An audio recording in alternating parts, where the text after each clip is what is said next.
My grandparents have lived in the same neighborhood for over 25 years. They are one of those couples who somehow captures the love of everyone in the community. My grandfather is a 90-year-old, retired World War II veteran who still waves to every car that passes in front of his house. My 90-year-old grandmother is famous in the neighborhood for her cookies. She baked for every block party, and has probably fed half the kids on the block at one point or another. They have lived in their home for decades, paid off their mortgage, and never missed a single HOA fee. They were proud to call that neighborhood their home. So, when a letter came a few months ago from the HOA, they didn't think too much about it, thinking maybe some foolishness over a landscaping rule or something. But no, it mentioned their age was of concern to the community, and due to its so-called independent living policy adopted by the HOA, they had to move. I didn't even know what that meant, at first. It sounded ridiculous. How could someone be too old to live in their own house? But apparently, buried somewhere within the bylaws of the HOA is a clause stating all residents must be capable of independent living without being a burden on the neighborhood, whatever the hell that means. At first, my grandparents thought it was just some sort of misunderstanding. My grandpa even joked about it. Guess I need to stop limping when I take out the trash, or the HOA police will be after me again. But as more letters started coming in, it became clear this wasn't a joke. The HOA was dead serious. They started citing all these random infractions my grandparents had created. The trash cans being left out too long they weren't, and get this, walking too slow on the sidewalk. Like, how do you enforce something like that? And I couldn't just sit idly by and watch that happen. These are my grandparents we're talking about. They're two of the most capable people that I know, even for their age. Sure, they might need help with the occasional chore, but they're far from helpless. My grandma still bakes every week, and my grandpa still insists on shoveling snow off the driveway, even when we tell him not to. It's really comical how they would be a burden. But the HOA didn't care, they just kept doubling down. That's when I decided to step in. I went to visit them the day after they showed me the second letter. It was full of legalese, but what it boiled down to was that if they didn't vacate their home within 60 days, the HOA would begin legal proceedings to have them evicted. Evicted from the house they've lived in for 25 years. I could feel my blood boiling just reading it. Who does this to a couple of 90-year-olds? What kind of human wakes up in the morning and thinks, you know what would make this neighborhood better? Forcing out the sweetest old couple on the block. I started digging into the HOA. I wanted to understand why they were doing this, and more importantly, who was behind it.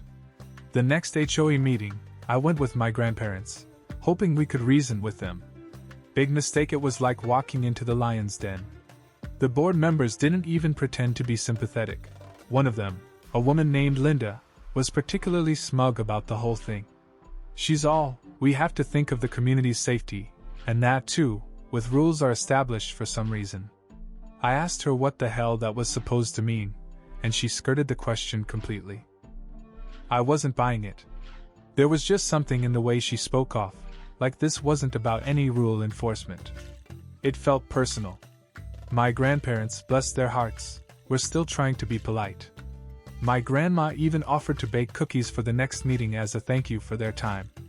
Meanwhile, I sat there, biting my tongue so hard that I could taste a slight metallic taste of blood. After the meeting, I had stayed behind to talk with some of the other residents. That is when I began to hear rumors. From what people were saying, Linda had been trying for years to buy my grandparents' house. She is one of those people who thinks that she owns the whole neighborhood. Her house is 3 doors down, and she's been eyeing their property ever since they mentioned they might downsize one day. It's the biggest plot on the block, beautifully gardening, that has been perfected by my grandparents for decades. But when they rejected her lowball offer politely last year, it obviously didn't sit so well with her. Coincidence? I don't think so. I asked them about the rumors and, well, my grandfather only shook his head to this. We're not going to budge, he said. This is our home. It was, at the very least, until the HOA started to turn up the harassment. Letters went back and forth for weeks, each one at a higher level of hostility than the last. They started fining my grandparents for things like excessive visitors, which in their logic means my siblings and me stopping over and helping out around the property. It just went to prove how they wished to wear them out. But here's the thing about my grandparents: they're fighters. My grandpa didn't survive to pull in just to be pushed around by some power-hungry HOA, and my grandma has a stubborn streak a mile wide that could rival a mule. They weren't going anywhere, and neither was I. I began doing some serious digging into the HOA bylaws, and what I found was both infuriating and confusing. The independent living policy they were using to target my grandparents was so vague it could apply literally to anyone. In fact, as written, a person recovering from surgery could technically be kicked out. It made no sense.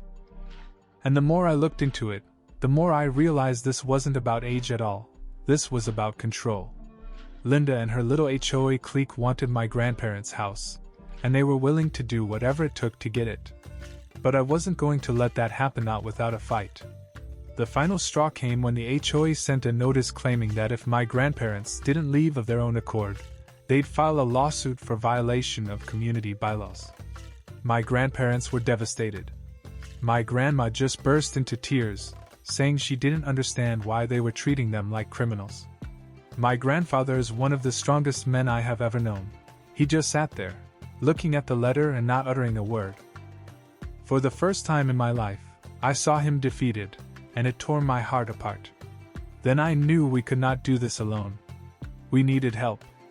I started attending every HOA meeting from then on. It was futile at first, some kind of a circus, full of false smiles and passive-aggressive comments with Linda as the queen of the neighborhood, right in the middle. I couldn't help but notice how at each and every meeting, she just hogged all the discussions, and anything that came out of the discussion just went her way. Obviously, she pulled the strings. But I needed proof, and so I started asking questions casual at first. I spoke to neighbors, trying to see if anybody else had any run-ins with the HOA or Linda. That's when I started hearing stories, lots of them. Apparently, my grandparents weren't the first people she had gone after. One of the neighbors said she got fined for having a garden gnome because it did not meet aesthetic standards. Another one said Linda called them out for parking in their own driveway. She said that was a violation of some kind of obscure rule about curb appeal. The more I heard, the clearer it became. Linda was a bully, and the HOA was her favorite weapon. But that wasn't all the HOA was about following rules. She had an agenda. A few neighbors related that Linda would target houses she wanted to buy, and then harass the owners unmercifully until they gave up and moved, or sold at a discounted price. Once she had the house, she flipped it or rented it for a profit.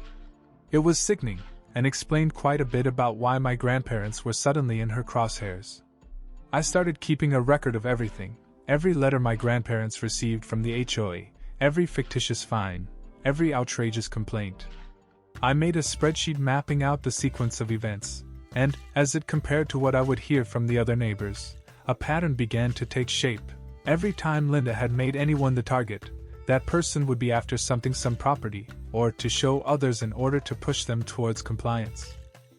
But I still needed hard evidence to prove Linda's motives, so I decided to take things up a notch. I requested a copy of the HOA bylaws and meeting minutes from the past year. It wasn't easy. Linda tried to stonewall me, claiming the documents were confidential, but I wasn't backing down. I knew my rights, and I wasn't about to let her intimidate me. After much back and forth, they finally turned over the documents. Buried in the minutes of meeting was a note about property acquisition opportunities. It was vague, but it mentioned my grandparents' address specifically. The HOA had discussed their property in a meeting before they ever sent the first letter about the independent living policy. And guess who brought it up? Linda. She claimed it was underutilized and that someone else could better manage their home. I could almost hear the sneer in the words on the page. I was so angry at this point. After the next HOA meeting, I confronted Linda directly and asked her why my grandparents' property was discussed without their knowledge or consent. She acted like she had no idea what I was talking about, but her face turned bright red. I knew I had her cornered, but I still didn't have enough to take her down. I struck up a conversation with a neighbor, Rachel, who used to be on the HOA board until she quit. She's a tyrant, Rachel said, explaining that she left because of Linda. She manipulates the rules to her benefit, and everybody else does nothing but yield because they are too afraid of her. Then I asked her if she knew anything about my grandparents' situation. She hesitated. I don't know the whole story, but where Linda's concerned, there's always an angle. Rachel's words stuck with me. I began to investigate public records for any connection between Linda and my grandparents' property. That is when I found a real estate transaction from 5 years ago. Linda had purchased a property in the same neighborhood through a shady friendly foreclosure process orchestrated by the HOA. She did exactly what I thought she had done. She harassed the owner until they left, then swooped in and bought the house at a discount. And now she was trying to do the same thing to my grandparents. I began to piece it together as if from a type of crime thriller. Each new bit of evidence was leading me to get angrier by the second. My grandparents weren't being just harassed. They were being targeted. It wasn't about their age or some phony independent living policy. It was greed. Linda wanted their house and would not stop at anything until she got it. I shared everything I'd found with my grandparents. While my grandma cried, my grandpa's face hardened. We're not giving her the satisfaction, he said. We'll fight this. But Linda wasn't through with her surprises.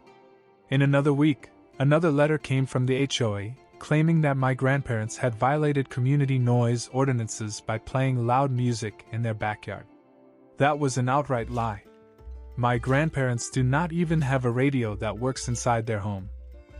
Obviously, the desperation was getting to Linda, and she was trying to raise the stakes to push them out more quickly. That is when I knew it was time to bring in the big guns. I contacted a lawyer who specialized in HOA disputes and showed him everything that I had uncovered.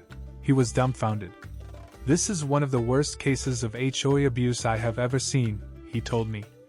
They are clearly targeting your grandparents, and if we take this to court, we can make them pay for it. But before we could file the lawsuit, something quite unexpected happened. One of the other HOA board members must have had a guilty conscience and leaked a series of emails between Linda and the rest of the board. And let me tell you, these emails were damning. She forthrightly acknowledged in one that she was after my grandparents' house because, well, it was the best lot in the neighborhood. Another instructed the board to find any excuse to find them and make their lives difficult. It was there in black and white. But when those emails finally came to light, I knew this is it. We've got her. Game over. The emails showed Linda orchestrating a full-blown campaign to harass my grandparents into selling their home. She was instructing other board members to find any excuse to find them, even if that meant fabricating things. One of the emails mentioned hiring inspectors to document code violations, which ironically, given their house is probably the most well cared for in the neighborhood. But Linda didn't care. She wanted their house and wasn't going to stop until she got it. Our lawyer was really ecstatic. He said basically, the emails were a smoking gun proving harassment and discrimination. He filed a countersuit against the HOA within about a week. Fair housing laws. We filed the lawsuit, alleging age discrimination, harassment, and intentional infliction of emotional distress. In my mind, I really thought that would be it. Once the HOA saw the evidence, they'd back down, right? Nope. Instead, they doubled down.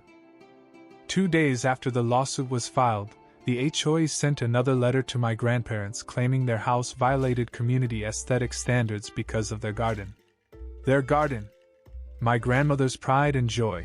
Hedges perfectly trimmed, colorful flowers, and the little bird feeders she loved filling every morning. They said the garden was overgrown and out of compliance, which was utter nonsense. It was obvious they were trying to intimidate us. But instead of scaring us off, it just made us more determined. The leaked emails began to make their way around the neighborhood. I'm not sure how it happened, exactly. Maybe one of the other board members leaked them to a friend, or maybe our lawyer shared them with someone. In any case, word got out, and the neighborhood started buzzing. People were furious. I started getting calls and texts from neighbors who said they'd been targeted by Linda too. One said Linda fined her $500 because she put out a Christmas wreath that was too large. Another guy said he got a warning for excessive yard decorations because he had 2 lawn chairs on his porch. It was insane. And then the bombshell dropped. This wasn't Linda's first HOA. She'd been on the board of another neighborhood association some 5 years earlier, and get this, she'd been forced to resign after pulling similar stunts. Apparently, she tried to kick out a family because their kids were too loud and it lowered property values. Sound familiar? When I heard that, everything clicked. Linda was a serial bully who used HOAs as her personal power trip. At the next HOA meeting, she showed up ready to defend herself. The room was packed, more people than I'd ever seen at one of these meetings before. Everyone wanted answers. At first, Linda was poised, stating the emails were taken out of context and that she was doing only what was best for the community. That is when a voice from the back called out, "So trying to steal their houses for the community?" And that is when things began to fall apart. People started yelling, asking them why the HOA was targeting my grandparents. One neighbor stood up and said they had received 5 fines in the past month for minor infractions that didn't make any sense. Another person accused Linda of using the HOA to punish people she did not like. The room descended into chaos as everyone tried talking over each other. And then, amidst all the din, Linda snapped. "You don't know how it is to keep this neighborhood in order," she screamed. "If people like them," she pointed a finger directly at my grandparents, "don't abide by the rules, then the whole place will collapse." The whole room was silent. "I think everyone in that room was shocked," she said the quiet part out loud. But before one word could be said, Linda stormed out of the meeting, slamming the door at the back. You'd think that would be the end of it, but it wasn't. The HOA tried to regroup, but it was too late. People were fed up. They started demanding Linda resign from the board, and when she refused, a petition was circulated to remove her. Within a week, they had enough signatures to force a vote. Linda was officially kicked off the board. But the fallout didn't stop there. Remember the countersuit we filed? Well, during this process actually, our lawyer exposed more dirt on Linda and with the HOA, how they had been taking money from the HOA, which is acquired from the neighborhood dues, to pay for everything from landscaping to private repairs of their homes. There was also evidence that the HOA had chosen whom they wanted to enforce the rules against. It was an absolute scandal. When all this came to light, the HOA folded. They settled the lawsuit, paid my grandparents a handsome amount in damages, and rewrote their bylaws so something like this would never happen again. My grandparents were allowed to stay in their home, and the HOA had to pay all their legal fees. It was a huge win, but it came at a cost. Even though my grandparents were able to keep their home, it really took a lot from them. My grandmother just did not garden as much anymore, claiming it was just not the same. My grandfather, who was always so proud of his home, started talking about downsizing not because he wanted to but because he didn't trust the neighborhood anymore. To see how much they'd been hurt by all this broke my heart. As for Linda, well, she put her house on the market and was out of the neighborhood within 3 months. Rumor has it that she tried to join another HOA in her new neighborhood, but after all came out, no one wanted her anywhere near a position of power. Good riddance.